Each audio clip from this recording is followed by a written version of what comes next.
Hey, small fry, guess what I learned today? What?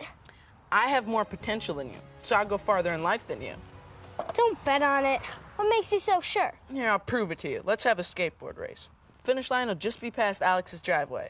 Okay, you're on. But you just have to hop on and go. You can't push off. Okay. Ready, set, go. Okay, you win. See, I told you I had more potential than you.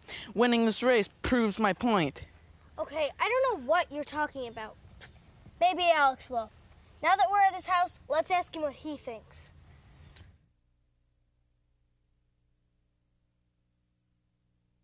Hey, you guys training for the X Games or something? What's with the skateboards? Well, my brother thinks that by beating me at a skateboard race, it proves he has more potential than me. Well, he may be right, but let's figure out what he meant by potential. I think he knows what I'm talking about, and he used what he knew to tease you a little bit. Why doesn't that surprise me? All right, Austin, give it up. What did you mean by potential? Well, it's something we learned in school this week. I meant potential energy. In science class, we learned about potential and kinetic energy. Finally, the mystery unravels. Hey, let's talk about those two kinds of energy. When your brother said he had more potential than you, he meant stored energy. Here's what I mean. Let's say you're about to roll a bowling ball down the alley. That's potential energy. And then when you release the ball and it's rolling towards the pins, well, that's kinetic energy. Hey, have you guys ever been to Cedar Point? Yeah, I love it there. Well, then you're supposed to know that it's the roller coaster capital of the world. Yeah, some of them are a little scary, but that's half the fun of riding them. Think about riding one of the big, old-fashioned wooden roller coasters. When the ride first starts, a lift motor takes the train to the top of the first hill. That lift motor is providing potential energy. The higher the train is lifted, the more potential energy produced. And the higher the train is lifted, the greater amount of kinetic energy is produced when the train drops down the first hill. When the train is easing itself over the top of the hill, it has a huge amount of potential energy, but very little kinetic energy. Kinetic is a strange word. Well, it's from a Greek word, Bridget. The word kinetic means to move, and the word energy is the ability to move. So kinetic energy is the real energy of motion, or the ability to do work. Our bodies are great storehouses of potential energy. Think about the tip-off at the beginning of a basketball game. While the players are around the circle waiting for the ref to toss up the ball, that's a whole lot of potential energy that turns into kinetic energy when he releases the ball. Now, a roller coaster train is a lot heavier than any of us. The greater the mass and speed of an object, the more kinetic energy is produced. When the train reaches the bottom of the hill, there's very little potential energy and a whole lot of kinetic energy. See, before the race, I knew I had more potential than you because I weigh more than you. With all other things being equal, I had more potential energy than you for the skateboard race. Now I don't feel as bad about losing the race.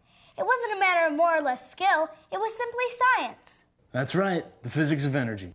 Austin came up with an interesting theory, that he has more potential energy. But the race didn't take into consideration other variables, like his larger mass and wind resistance. You should run your own experiments to determine the difference between potential and kinetic energy.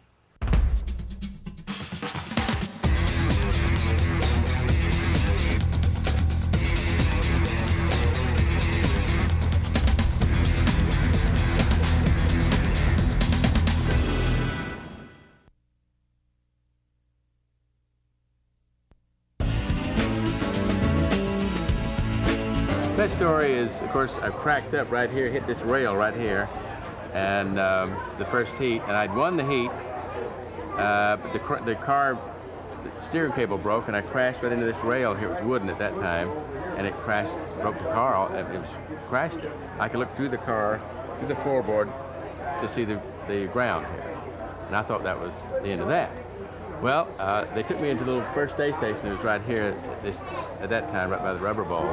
Patched me up. At the same time they were doing that to me, unbeknownst to me, they had taken the car to topside to repair it because I'd won the heat, had to go down again. It was, elimination. And so I didn't know that.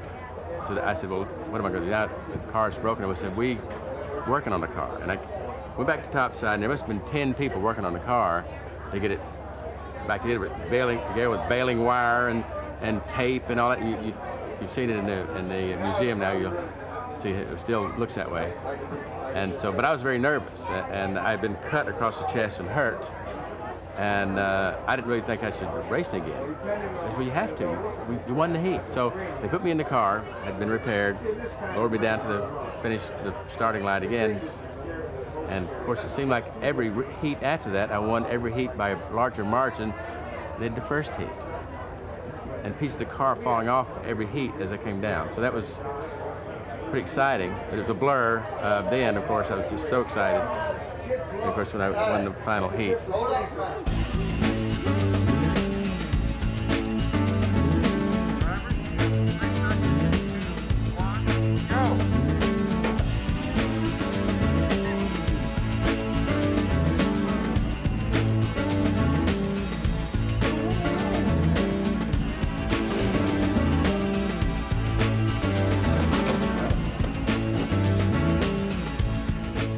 So, now that you've learned everything about potential and kinetic energy, feel like exploring some more things that Isaac Newton defined? Sure. Yeah.